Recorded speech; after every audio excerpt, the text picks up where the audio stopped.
भगवत गीता अथ सप्तदशो अध्याय। अध्याय 16 के अंत में योगेश्वर श्री कृष्ण ने स्पष्ट कहा कि काम, क्रोध और लोभ के त्यागने पर ही कर्म आरंभ होता है, जिसे मैंने बार बार कहा है। जिस नियत कर्म को बिना किए न सुख, न सिद्धि और न परम गति ही मिलती है। इसलिए अब तुम्हारे लिए कर्तव्य और अकर्तव्य की व्यवस्था में कि क्या करूं क्या न करूं, इसके संबंध में शास्त्र ही प्रमाण है, कोई अन्य शास्त्र नहीं, बल्कि इति गुह्यतमं शास्त्रमिदम्। गीता स्वयं शास्त्र है। अन्य शास्त्र भी हैं, किंतु यहां इसी गीता शास्त्र पर दृष्टि रखें, दूसरा न ढूंढने लगे। दूसरी जगह ढूंढेंगे तो ये क्रमबद्धता नहीं मिलेगी, अतः भटक जाएंगे। उस पर अर्जुन ने प्रश्न किया, हे श्री कृष्ण, जो मनुष्य शास्त्र विधि को छोड़कर श्रद्धा सहित यजन करते हैं, उनकी गति कौन सी है? सात्विकी है, राजसी है अथवा तामसी है? यजन में देवता, यक्ष, भूत इत्यादि सभी आ जाते हैं। अध्याय 2 में योगेश्वर ने बताया था कि अर्जुन, इस योग में निर्धारित क्रिया एक ही है। अविवेकियों की बुद्धि अनंत शाखाओं वाली होती है, इसलिए वे अनंत क्रियाओं का विस्तार कर लेते हैं। दिखावटी शोभा युक्त वाणी में उसे व्यक्त भी करते हैं। उनकी वाणी की छाप जिनके चित्त पर पड़ती है अर्जुन, उनकी भी बुद्धि नष्ट हो जाती है, न कि कुछ पाते हैं।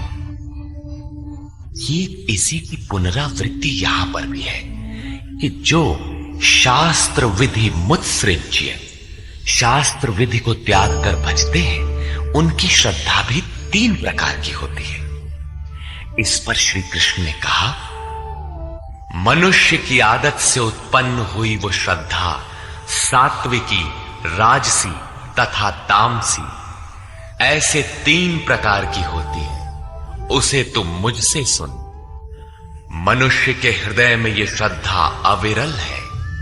हे भारत, सभी मनुष्यों की श्रद्धा उनके चित्त की वृत्तियों के अनुरूप होती है। ये पुरुष श्रद्धामय है, इसलिए जो पुरुष जैसी श्रद्धा वाला है, वो स्वयं भी वही है। प्रायः लोग पूछते हैं, मैं कौन हूं? कोई कहता है, मैं तो आत्मा हूं, किंतु नहीं। यहां योगेश्वर श्री कृष्ण कहते हैं कि जैसी श्रद्धा, जैसी वृत्ति, वैसा पुरुष। गीता योग दर्शन है। योग है क्या? उन्होंने बताया, योगश्चित्त वृत्ति निरोधा, चित्त की वृत्तियों का सर्वथा रुक जाना योग है। किसी ने परिश्रम करके रोक ही लिया तो लाभ क्या है? तदा दृष्टुः स्वरूपे वस्थान, उस समय ये दृष्टा जीवात्मा अपने ही शाश्वत स्वरूप में स्थित हो जाता है। क्या स्थित होने से पूर्व ये मलिन था? कहते हैं, वृत्ति सारूप्य मित्रत्र, दूसरे समय में जैसा वृत्ति का रूप है, वैसा ही वो दृष्टा है। यहां योगेश्वर श्री कृष्ण कहते हैं, ये पुरुष श्रद्धामय है, श्रद्धा से ओतप्रोत, कहीं न कहीं श्रद्धा अवश्य होगी, और जैसी श्रद्धा वाला है वो स्वयं भी वही है। जैसी वृत्ति वैसा पुरुष। अब तीनों श्रद्धाओं का विभाजन करते हैं। उनमें से सात्विक पुरुष देवताओं को पूजते हैं, राजसी पुरुष यक्ष और राक्षसों को पूजते हैं, तथा अन्य तामस पुरुष प्रेत और भूतों को पूजते हैं। वे पूजन में अथक परिश्रम भी करते हैं। वे मनुष्य शास्त्र विधि से रहित घोर कल्पित, अर्थात कल्पित क्रियाएं रचकर तप तपते हैं। दंभ और अहंकार से युक्त, कामना और आसक्ति के बल से बंधे हुए वे शरीर रूप में स्थित भूत समुदाय को और अंतःकरण में स्थित मुझ अंतर्यामी को भी कृश करने वाले, अर्थात दुर्बल करने वाले। आत्मा प्रकृति के दरारों में पड़कर विकारों से दुर्बल और यज्ञ साधनों से सबल होती है। उन अज्ञानियों अर्थात अचेतों को निश्चय हेतु असुर जान, अर्थात वे सब के सब असुर हैं। शास्त्र विधि को त्याग कर भजने वाले सात्विक पुरुष देवताओं को, राजसी पुरुष यक्ष राक्षसों को और तामसी पुरुष भूत प्रेतों को पूजते हैं। केवल पूजते ही नहीं, घोर तप तपते हैं। किंतु अर्जुन शरीर रूप से भूतों को और अंतर्यामी रूप से स्थित मुझ परमात्मा को दुर्बल करने वाले, मुझसे दूरी पैदा करते हैं, न कि भजते हैं। उनको तू असुर जान, अर्थात देवताओं को पूजने वाले भी असुर ही हैं। इससे अधिक कोई क्या कहेगा। अतः जिसके ये सभी अंश मात्र हैं, उन मूल एक परमात्मा का भजन करें। इस पर परम योगेश्वर श्री कृष्ण ने बारंबार बल दिया है। अर्जुन, जैसे श्रद्धा 3 प्रकार की होती है, वैसे ही सबको अपनी अपनी प्रकृति के अनुसार भोजन भी 3 प्रकार का प्रिय होता है। और वैसे ही यज्ञ, तप और दान भी 3-3 प्रकार के होते हैं। उनके भेद को तू मुझसे सुन।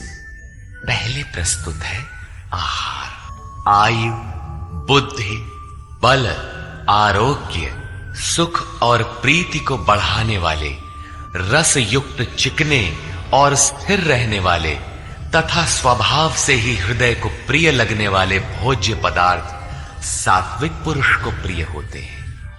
योगेश्वर श्री कृष्ण के अनुसार स्वभाव से हृदय को प्रिय लगने वाला, बल, आरोग्य, बुद्धि और आयु बढ़ाने वाला भोज्य पदार्थ ही सात्विक है। जो भोज्य पदार्थ सात्विक है, वही सात्विक मनुष्य को प्रिय होता है। कड़वे, खट्टे, अधिक नमकीन, अत्यंत गर्म, तीखे, रूखे, दाहकारक और दुख, चिंता तथा रोगों को उत्पन्न करने वाले आहार राजस पुरुष को प्रिय होते हैं। जो भोजन 1 प्रहर अर्थात 3 घंटे से अधिक पहले का बना हुआ है, गत रसम, रस रहित, दुर्गंध युक्त, बासी, उच्छिष्ट अर्थात जूठा और अपवित्र भी है, वो तामस पुरुष को प्रिय होता है। अब प्रस्तुत है यज्ञ।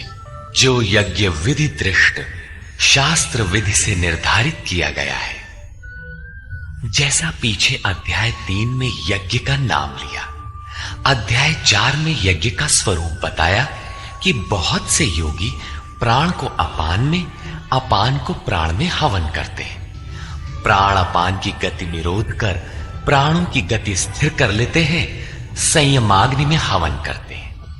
इस प्रकार यज्ञ के 14 सोपान बताए, जो सब के सब ब्रह्म तक की दूरी तय करा देने वाली एक ही क्रिया की ऊंची नीची अवस्थाएं हैं। संक्षेप में यज्ञ चिंतन विशेष की प्रक्रिया का चित्र है, जिसका परिणाम सनातन ब्रह्म में प्रवेश है, जिसका विधान इस शास्त्र में किया गया है। उसी शास्त्र विधान पर पुनः बल देते हैं कि अर्जुन, शास्त्र विधि से नियत किए हुए जिसे करना ही कर्तव्य है तथा जो मन का निरोध करने वाला है, जो फल को न चाहने वाले पुरुषों द्वारा किया जाता है, वो यज्ञ सात्विक है। हे अर्जुन, जो यज्ञ केवल दंभाचरण के लिए ही हो या फल को उद्देश्य बनाकर किया जाता हो, उसे राजस यज्ञ जान। ये कर्ता यज्ञ की विधि जानता है, किंतु दंभाचरण या फल को उद्देश्य बनाकर करता है कि अमुक वस्तु मिलेगी तथा लोग देखें कि यज्ञ करता है, प्रशंसा करेंगे। ऐसा यज्ञ करता वस्तुतः राजसी है। अब तामस यज्ञ का स्वरूप बताते हैं। जो यज्ञ शास्त्र विधि से रहित है, जो अन्न अर्थात परमात्मा की सृष्टि कर सकने में असमर्थ है, मन को अंतराल में निरुद्ध करने की क्षमता से रहित है, दक्षिणा अर्थात सर्वस्व के समर्पण से रहित है, तथा जो श्रद्धा रहित है, ऐसा यज्ञ तामस यज्ञ कहा जाता है। ऐसा पुरुष वास्तविक यज्ञ को जानता ही नहीं। अब प्रस्तुत है तप। परम देव परमात्मा द्वैत पर जय प्राप्त करने वाले द्विज सद्गुरु और ज्ञानी जनों का पूजन पवित्रता, सरलता, ब्रह्मचर्य तथा अहिंसा शरीर संबंधी तप कहा जाता है। शरीर सदैव वासनाओं की ओर बहता है। इसे अंतःकरण की उपर्युक्त वृत्तियों के अनुरूप तपाना शारीरिक तप है। उद्वेग न पैदा करने वाला, प्रिय, हितकारक और सत्य भाषण तथा परमात्मा में प्रवेश दिलाने वाले शास्त्रों के चिंतन का अभ्यास, नाम जप, ये वाणी संबंधी तप कहा जाता है। वाणी विषयोन्मुख विचारों को भी व्यक्त करती रहती है। इसे उस ओर से समेटकर परम सत्य परमात्मा की दिशा में लगाना वाणी संबंधी तप है। अब मन संबंधी तप देखें। मन की प्रसन्नता, सौम्य भाव, मौन अर्थात इष्ट के अतिरिक्त अन्य विषयों का स्मरण भी ना हो, मन का निरोध, अंतःकरण की सर्वथा पवित्रता, ये मन संबंधी तप कहा जाता है। उपर्युक्त तीनों अर्थात शरीर, वाणी और मन का तप मिलाकर एक सात्विक तप है। फल को न चाहते हुए अर्थात निष्काम कर्म से युक्त पुरुषों द्वारा परम श्रद्धा से किए हुए उपर्युक्त तीनों तपों को मिलाकर सात्विक तप कहते हैं। अब प्रस्तुत है राजस तप। जो तप सत्कार, मान और पूजा के लिए अथवा केवल पाखंड से ही किया जाता है, वो अनिश्चित एवं चंचल फल वाला तप राजस कहा गया है। जो तप मूर्खता पूर्वक हठ से मन, वाणी और शरीर की पीड़ा सहित अथवा दूसरे का अनिष्ट करने के लिए बदले की भावना से किया जाता है, वो तप तामस कहा गया है। इस प्रकार सात्विक तप में शरीर, मन और वाणी को मात्र इष्ट के अनुरूप ढालना है। राजस तप में तप की क्रिया वही है, किंतु दंभ, मान, सम्मान की इच्छा से तपते हैं। प्रायः महात्मा लोग घर बार छोड़ने के बाद भी इस विकार के शिकार हो जाते हैं। और तीसरा तामसी तप अविधि पूर्वक होता है, दूसरों को पीड़ा पहुंचाने के दृष्टिकोण से होता है। अब प्रस्तुत है दान। दान देना ही कर्तव्य है। इस भाव से जो दान देश अर्थात स्थान, काल अर्थात समयानुकूल और सत्य पात्र के प्राप्त होने पर बदले में उपकार की भावना से रहित होकर दिया जाता है, वो दान सात्विक कहा गया है। जो दान क्लेश पूर्वक अर्थात जो देते नहीं बनता लेकिन देना पड़ रहा है तथा प्रत्युपकार की भावना से ये करूंगा तो ये मिलेगा अथवा फल को उद्देश्य बनाकर फिर दिया जाता है, वो दान राजस कहा गया है। जो दान बिना सत्कार किए अथवा तिरस्कार पूर्वक झिड़क कर अयोग्य देश काल में अनाधिकारियों को दिया जाता है, वो दान तामस कहा गया है। श्री कृष्ण का कहना है कि दान देना ही कर्तव्य है। देश, काल और पात्र के प्राप्त होने पर बदले में उपकार न चाहने की भावना से उदारता के साथ दिया जाने वाला दान सात्विक है। कठिनाई से निकलने वाला, बदले में फल की भावना से दिया जाने वाला दान राजस है। और बिना सत्कार के झिड़कियों के साथ प्रतिकूल देश काल में कुपात्र को दिया जाने वाला दान तामस है। लेकिन है दान ही, किंतु जो देह, गेह इत्यादि सबके ममत्व को त्याग कर एकमात्र इष्ट पर ही निर्भर है, उसके लिए दान का विधान इससे और उन्नत है। और वो है सर्वस्व का समर्पण, संपूर्ण वासनाओं से हटकर मन का समर्पण, जैसा कि श्री कृष्ण ने कहा है, मय्येव मन आधत्स्व अतः दान नितांत आवश्यक। अब प्रस्तुत है ओम तत् और सत का स्वरूप। अर्जुन, ओम तत् और सत ऐसा 3 प्रकार का नाम ब्रह्मणः निर्देशः स्मृतः, ब्रह्म का निर्देश करता है, स्मृति दिलाता है, संकेत करता है और ब्रह्म का परिचायक है। उसी से पुरा, पूर्व में अर्थात आरंभ में ब्राह्मण, वेद और यज्ञादि रचे गए। अर्थात ब्राह्मण, यज्ञ और वेद ओम से पैदा होते हैं। ये योग जन्य है, जन्मना नहीं।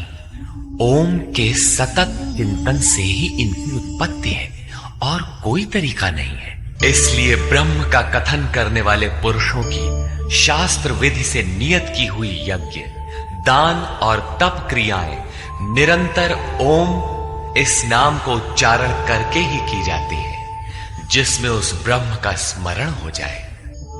अब तत् शब्द का प्रयोग बताते हैं। तत् अर्थात वो, अर्थात परमात्मा ही सर्वत्र है। इस भाव से फल को न चाहकर शास्त्र द्वारा निर्दिष्ट नाना प्रकार की यज्ञ, तप और दान की क्रियाएं परम कल्याण की इच्छा करने वाले पुरुषों द्वारा की जाती है। तत् शब्द परमात्मा के प्रति समर्पण सूचक है, अर्थात जब तो ओम का कीजिए, यज्ञ, दान और तप की क्रियाएं उस पर निर्भर होकर करें। अब सत के प्रयोग का स्थल बताते हैं। गीता के आरंभ में ही अर्जुन ने प्रश्न खड़ा किया था कि कुल धर्म ही शाश्वत है, सत्य है। तो श्री कृष्ण ने कहा, अर्जुन, तुझे यह अज्ञान कहां से उत्पन्न हुआ? सत वस्तु का तीनों कालों में कभी अभाव नहीं होता, उसे मिटाया नहीं जा सकता, और असत वस्तु का तीनों कालों में अस्तित्व नहीं है, उसे रोका नहीं जा सकता। वस्तुतः वो कौन सी वस्तु है जिसका तीनों कालों में अभाव नहीं है? और वो असत वस्तु है क्या जिसका अस्तित्व नहीं? तो बताया, ये आत्मा ही सत्य है और भूतादिकों के समस्त शरीर नाशवान है। आत्मा सनातन है, अव्यक्त है, शाश्वत और अमृत स्वरूप है। यही परम सत्य है। सत, ऐसे परमात्मा का ये नाम सद्भावे, सत्य के प्रति और साधुभाव में प्रयोग किया जाता है। और हे पार्थ, जब कर्म सांगोपांग भली प्रकार होने लगे, तब सत शब्द का प्रयोग किया जाता है। सत का अर्थ ये नहीं है कि ये वस्तुएं हमारी हैं। जब शरीर ही हमारा नहीं है, तो इसके उपभोग में आने वाली वस्तुएं हमारी कब है? ये सत नहीं है। सत का प्रयोग केवल एक दिशा में किया जाता है। सद्भाव में आत्मा ही परम सत्य है। इस सत्य के प्रति भाव हो, उसे साधने के लिए साधु भाव हो, और उसकी प्राप्ति कराने वाला कर्म प्रशस्त ढंग से होने लगे, वहीं सत शब्द का प्रयोग किया जाता है। इसी पर योगेश्वर अग्रेतर कहते हैं, यज्ञ, तप और दान को करने में जो स्थिति मिलती है, वो भी सत है, ऐसा कहा जाता है। तदर्थीयम, उस परमात्मा की प्राप्ति के लिए किया हुआ कर्म ही सत है, ऐसा कहा जाता है। उस परमात्मा की प्राप्ति वाला कर्म ही सत है। यज्ञ, दान, तप तो इस कर्म के पूरक है। अंत में निर्णय देते हुए कहते हैं कि इन सब के लिए श्रद्धा आवश्यक है। हे पार्थ, बिना श्रद्धा के किया हुआ हवन, दिया हुआ दान, तपा हुआ तप और जो कुछ भी किया हुआ कर्म है, वो सब असत है, ऐसा कहा जाता है। वो ना तो इस लोक में और न परलोक में ही लाभदायक, अतः समर्पण के साथ श्रद्धा नितांत आवश्यक है। निष्कर्ष।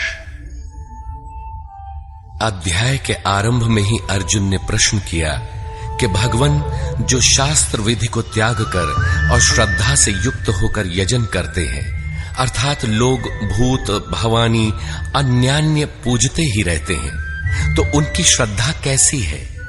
सात्विकी है, राजसी है अथवा तामसी? इस पर योगेश्वर श्री कृष्ण ने कहा, अर्जुन, यह पुरुष श्रद्धा का स्वरूप अर्थात पुतला है। कहीं न कहीं उनकी श्रद्धा होगी ही। जैसी श्रद्धा वैसा पुरुष, जैसी वृत्ति वैसा पुरुष। उनकी वह श्रद्धा सात्विकी, राजसी और तामसी 3 प्रकार की होती है। सात्विकी श्रद्धा वाले देवताओं को राजसी श्रद्धा वाले यक्ष अर्थात जो यश शौर्य प्रदान करें, राक्षसों अर्थात जो सुरक्षा दे सके का पीछा करते हैं, और तामसी श्रद्धा वाले भूत प्रेतों को पूजते हैं। शास्त्र विधि से रहित इन पूजाओं द्वारा ये तीनों प्रकार के श्रद्धालु शरीर में स्थित भूत समुदाय अर्थात अपने संकल्पों और हृदय देश में स्थित मुझ अंतर्यामी को भी कृश करते हैं, न कि पूजते हैं। उन सबको निश्चय ही तू असुर जान, अर्थात भूत प्रेत यक्ष राक्षस तथा देवताओं को पूजने वाले असुर हैं। देवता प्रसंग को श्री कृष्ण ने यहां तीसरी बार उठाया है। पहले अध्याय 7 में उन्होंने कहा कि अर्जुन, कामनाओं ने जिनका ज्ञान हर लिया है वही मूल बुद्धि अन्य देवताओं को पूजा करते हैं। दूसरी बार अध्याय 9 में उसी प्रश्न को दोहराते हुए कहा, जो अन्यान्य देवताओं की पूजा करते हैं वे भी मुझे ही पूजते हैं, किंतु उनका वह पूजन अविधि पूर्वक अर्थात शास्त्र में निर्धारित विधि से भिन्न है, अतः वह नष्ट हो जाता है। यहां अध्याय 17 में उन्हें आसुरी स्वभाव वाला कहकर संबोधित किया। श्री कृष्ण के शब्दों में एक परमात्मा की ही पूजा का विधान है। तदनंतर योगेश्वर श्री कृष्ण ने 4 प्रश्न लिए। आहार, यज्ञ, तप और दान। आहार 3 प्रकार के होते हैं। सात्विक पुरुष को तो आरोग्य प्रदान करने वाले, स्वाभाविक प्रिय लगने वाले स्निग्ध आहार प्रिय होते हैं। राजस पुरुष को कड़वे, तीक्ष्ण, उष्ण, चटपटे, मसालेदार, रोगवर्धक आहार प्रिय होते हैं। तामस पुरुष को जूठा, बासी और अपवित्र आहार प्रिय होता है। शास्त्र विधि से निर्दिष्ट यज्ञ अर्थात जो आराधना की अंतः क्रियाएं हैं, जो मन का निरोध करता है, फलाकांक्षा से रहित, वह यज्ञ सात्विक है। दंभ प्रदर्शन तथा फल के लिए किए जाने वाला वही यज्ञ राजस है, और शास्त्र विधि से रहित मंत्र, दान तथा बगैर श्रद्धा से किया हुआ यज्ञ तामस है। परम देव परमात्मा में प्रवेश दिलाने वाली सारी योग्यताएं जिनमें हैं, उन प्राज्ञ सद्गुरु की अर्चना, सेवा और अंतःकरण से अहिंसा, ब्रह्मचर्य और पवित्रता के अनुरूप शरीर को तपाना शरीर का तप है। सत्य, प्रिय और हितकर बोलना वाणी का तप है, और मन को कर्म में प्रवृत्त रखना, इष्ट के अतिरिक्त विषयों के चिंतन में मन को मौन रखना मन संबंधी तप है। मन, वाणी और शरीर तीनों मिलाकर इस ओर तपाना सात्विक तप है। राजस तप में कामनाओं के साथ उसी को किया जाता है, जबकि तामस तप शास्त्र विधि से रहित स्वेच्छाचार है। कर्तव्य मानकर देश, काल और पात्र का विचार करके श्रद्धा पूर्वक दिया गया दान सात्विक है। किसी लाभ के लोभ में कठिनाई से दिया जाने वाला दान राजस है, और झिड़क कर कुपात्र को दिया जाने वाला दान तामस है। ओम, तत् और सत का स्वरूप बताते हुए योगेश्वर श्री कृष्ण ने कहा कि ये नाम परमात्मा की स्मृति दिलाते हैं। शास्त्र विधि से निर्धारित तप, दान और यज्ञ आरंभ करने में ओम का प्रयोग होता है, और पूर्ति में ही ओम पिंड छोड़ता है। तत् का अर्थ है वह परमात्मा। उसके प्रति समर्पित होकर ही वह कर्म होता है, और जब कर्म धारावाही होने लगे तब सत का प्रयोग होता है। भजन ही सत है। सत के प्रतिभाव और साधु भाव में ही सत का प्रयोग किया जाता है। परमात्मा की प्राप्ति करा देने वाले कर्म यज्ञ, दान और तप के परिणाम में भी सत का प्रयोग है, और परमात्मा में प्रवेश दिला देने वाला कर्म निश्चय पूर्वक सत है। किंतु इन सब के साथ श्रद्धा आवश्यक है। श्रद्धा से रहित होकर किया हुआ कर्म, दिया हुआ दान, तपा हुआ तप न इस जन्म में लाभकारी है न अगले जन्मों में ही। अतः श्रद्धा अपरिहार्य है। संपूर्ण अध्याय में श्रद्धा पर प्रकाश डाला गया और अंत में ओम, तत् और सत की विशद व्याख्या प्रस्तुत की गई, जो गीता के श्लोकों में पहली बार आया है। अतः ओम श्रीमद् भगवद गीता सूपनिषत्सु ब्रह्म विद्यायाम योग शास्त्रे श्री कृष्ण अर्जुन संवादे श्रद्धात्रय विभाग योगो नाम सप्तदशो अध्याय। इस प्रकार श्रीमद् भगवद गीता के भाष्य यथार्थ गीता का 17वां अध्याय पूर्ण होता है। हरि ओम। हमारे चैनल को सब्सक्राइब करें और सनातन धर्म का प्रचार करें। जय श्री राम।